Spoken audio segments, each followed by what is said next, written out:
Good morning. This math lesson is for Wednesday, October the 20th and Thursday, October 21st. We are studying lesson 3.6. Essential question: what are some ways to remember differences? First thing I want you to understand is that the word differences in math does not refer to how things are alike or different, but refers to the answer to a subtraction problem. I would like for us to look at this workbook page 193, and we will do this page together. First thing that I want you to notice is that we are beginning to have a fact family. That's what this whole page is about. What are the fact family problems we can make with this number, and then the number of squares all together? You will notice that we have 3 squares that are outside of the circle. We have 4 squares that are inside the circle. And all together, that is 7 squares. Now down at the bottom, they have asked that we write the fact family problems for the numbers 3, 4, and 7. Just like we did yesterday in class, we know that in fact families, we can make 2 plus problems, addition problems, and 2 minus problems. And so that's what we're going to do on this page. Let's look at the numbers 3, 4, and 7. I know that in a fact family, my biggest number is the answer in an addition problem. So I'm going to go ahead and I'm going to write my 7 as the addition, or as the answer, the sum and the addition facts. The first math problem I'm going to make is 3 plus 4 equals 7. And then I'm going to do my switcheroo, my commutative property. 4 plus 3 equals 7. So there's my 2 addition problems. Now I need to make my subtraction problems. Now I know that in fact family, just like we talked about yesterday in class, the biggest number, 7, is going to be the first number in my subtraction problem. So I'm going to go ahead and I'm going to plug in my 7 there. From this point on, I make my fact families, or my subtraction problems. 7 minus 3 equals 4. And likewise, I can now make the other one. 7 minus 4 equals 3. So this page that we had right here was just a review of yesterday's math lesson. Now let's turn and let's look at the next page.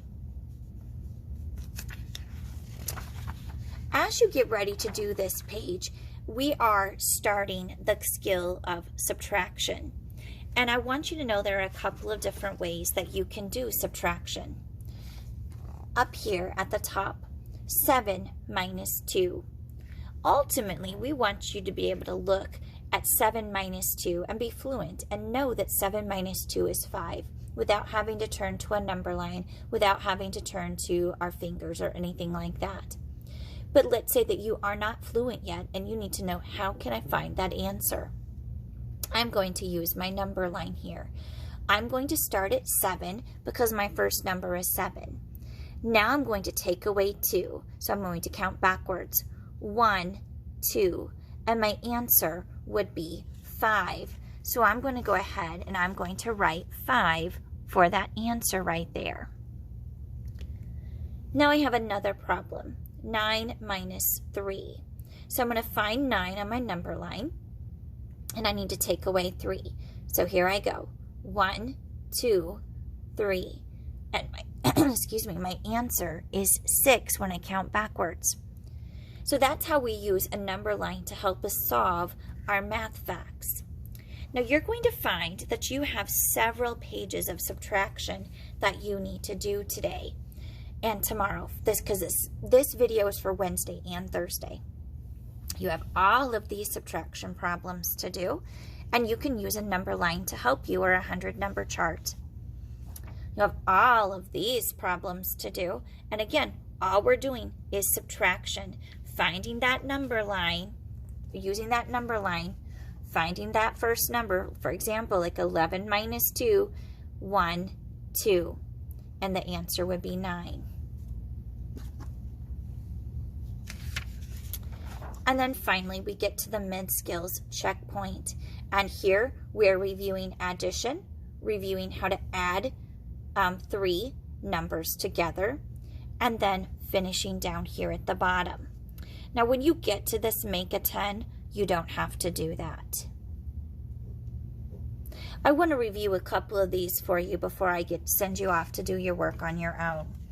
Let's look and remind ourselves how to do 3 plus 7 plus 2.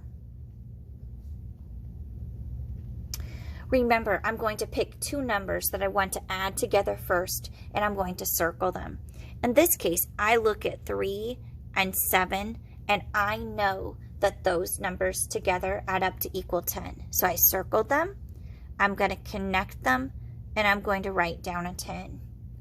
Now I have 10 plus 2. So I'm going to add 10 plus 2 together. What's 10 plus 2? Well, I can find my number line if I don't know. I can find 10, and I can count up 1, 2, and the answer is 12. So that's just a little refresher of how to do that. If you have any questions about how to solve any of these math problems, don't hesitate to have Mom reach out and contact me, and I will help you. So the rest of math that you have to do, the homework, which has a little bit of review, and then a couple of more subtraction sheets, which are hiding from me at the moment. Here's one of them, and this one, and this one. Again, all of it is just basic addition, subtraction facts. Make sure you let me know if you have any questions. Thank you.